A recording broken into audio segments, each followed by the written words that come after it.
আসসালামু আলাইকুম। সংবাদে আপনাদের সবাইকে স্বাগত জানাচ্ছি। আমি ফিরোজ তোহা। শুরুতেই আরবে কেবলস সংবাদ শিরোনাম জানিয়ে দেব এই মুহূর্তে হাতে পাওয়া সর্বশেষ গুরুত্বপূর্ণ আপডেট বাংলা সংবাদ। শুরুতেই থাকছে গণঅভ্যুত্থানের মধ্য দিয়ে সরকারকে পরাজিত করতে না পারলে হামলা মামলার জীবন থেকে মুক্তি পাওয়া যাবে না বলে মন্তব্য করেছেন বিএনপির ভাইস চেয়ারম্যান শামসুজ্জামান দুদু।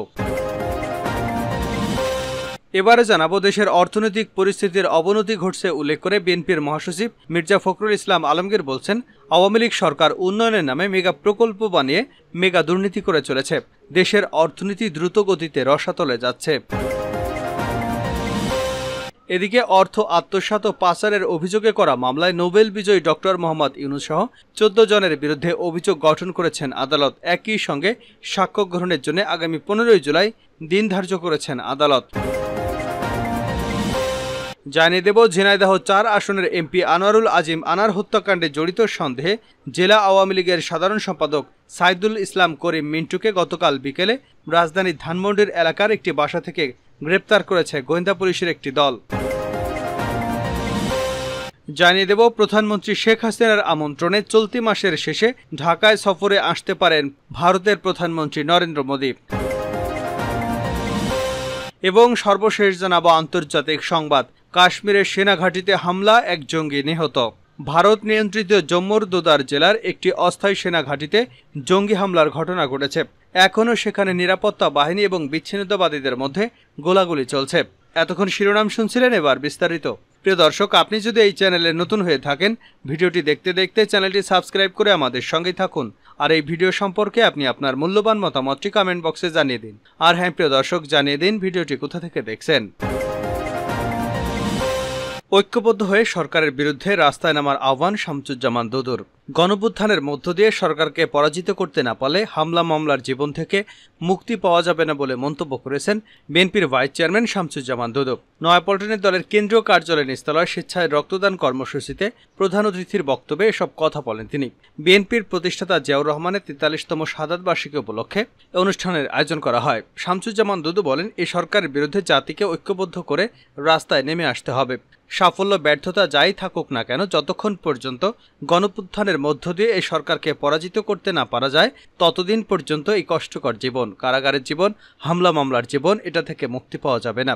সেজন্য ঐক্যবদ্ধভাবে এই সরকারকে গণ আন্দোলনের মাধ্যমে পরাজিত করতে হবে। দুদু বলেন, বাংলাদেশ সেই দিন স্বয়ংসম্পূর্ণতা অর্জন করবে যেদিন এদেশে গণতন্ত্র প্রতিষ্ঠা করা সম্ভব হবে। মুক্তিযুদ্ধের মধ্য দিয়ে দেশে যে গণতন্ত্র, স্বাধীনতা, মানুষের অধিকার আমরা অর্জন করেছিলাম, সেটা পুনঃপ্রতিষ্ঠা করতে পারব।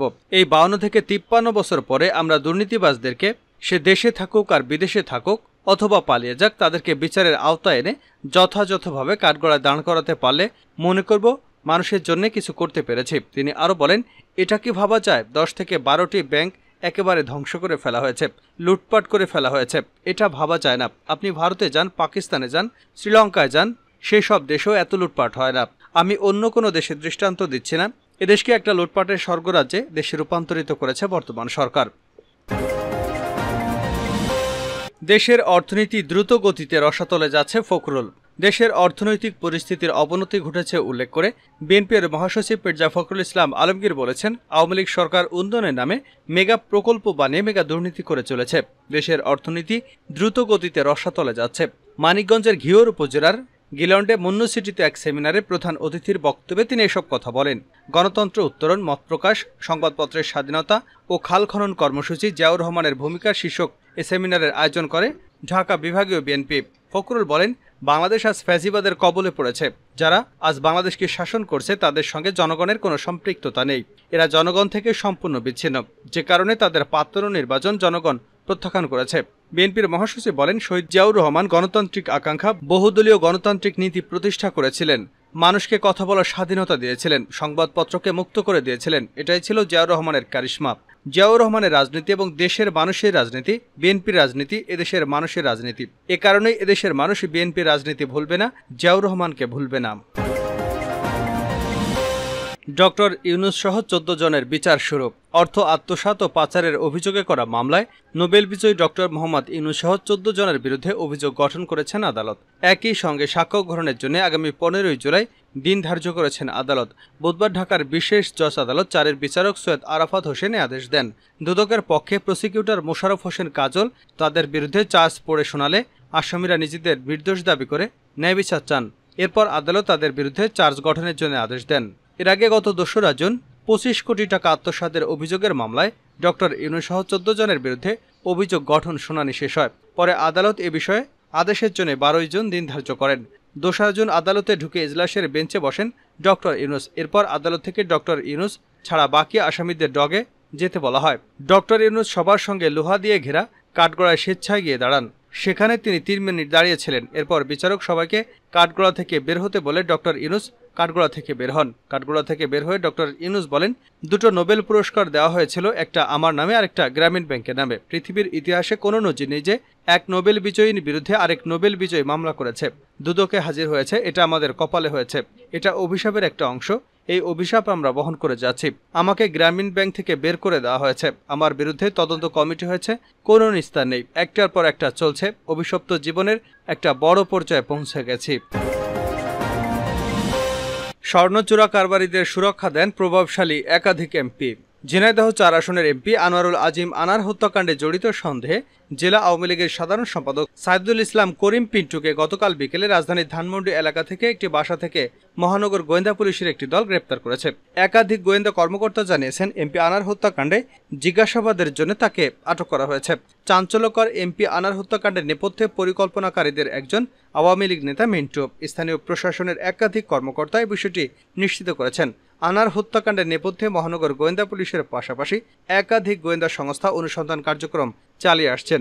এর নেপথ্যে রয়েছে দক্ষিণ পশ্চিম অঞ্চলে স্বর্ণচোরা চালান, মাদক পাচার, হুন্ডি ব্যবসায়ীদের, যাদেরকে সুরক্ষা দিয়ে আসছিলেন একাধিক প্রভাবশালী এমপি। এসব এমপিরা দক্ষিণ পশ্চিম অঞ্চলে স্বর্ণচোরা চালান, মাদক পাচার, হুন্ডি ব্যবসা নিয়ন্ত্রণকারীদেরকেই কেবল সুরক্ষা দিতেন না, এমপি মনোনয়ন বাণিজ্যের সঙ্গেও তারা জড়িত বলে একাধিক সূত্র জানিয়েছে। এর আগে গত রবিবার ঝিনাইদহ আওয়ামী লীগের ত্রাণ ও সমাজ কল্যাণ সম্পাদক কাজী কামাল আহমেদ বাবুকে গ্রেপ্তার করে মহানগর গোয়েন্দা পুলিশ।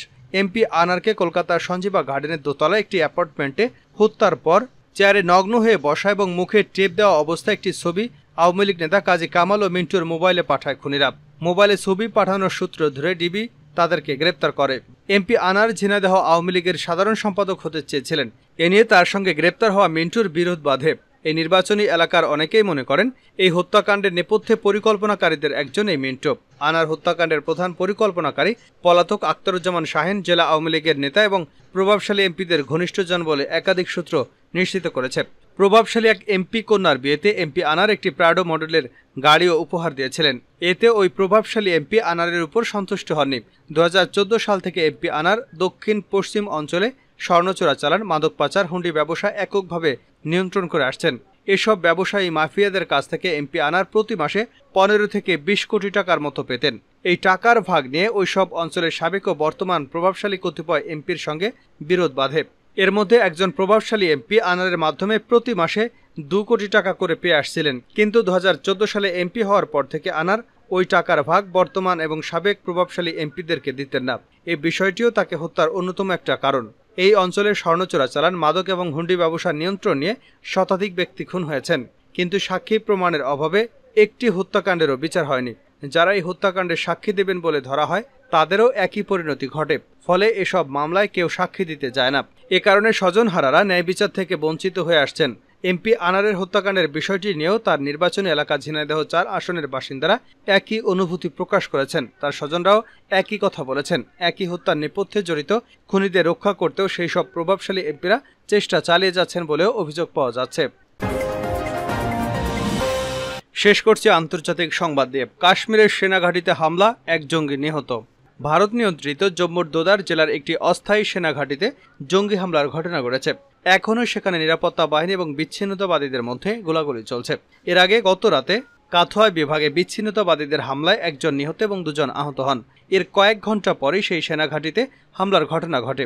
জম্মু জোনের পুলিশের অতিরিক্ত মহাপরিচালক আনন্দ জৈন জানিয়েছেন, দোদার চত্বর গোলার সেনাঘাঁটিতে রাতের শেষ ভাগে পুলিশ এবং রাষ্ট্রীয় রাইফেলসের একটি যৌথ দলের উপর গুলি ছোড়ে বিচ্ছিন্নতাবাদীরা। সেনাবাহিনী এবং পুলিশের চৌকস চেকপয়েন্ট বিচ্ছিন্নতাবাদীদের সঙ্গে চত্বরগোলা এবং দোদায় লড়াই চলছে।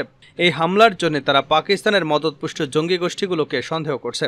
ভারতীয় সংবাদ মাধ্যম এনডিটিভি জানিয়েছে, গোলাগুলির প্রাথমিক অবস্থায় নিরাপত্তা বাহিনীর 6 সদস্য আহত হয়েছেন এবং এক জঙ্গিকে হত্যা করা হয়েছে।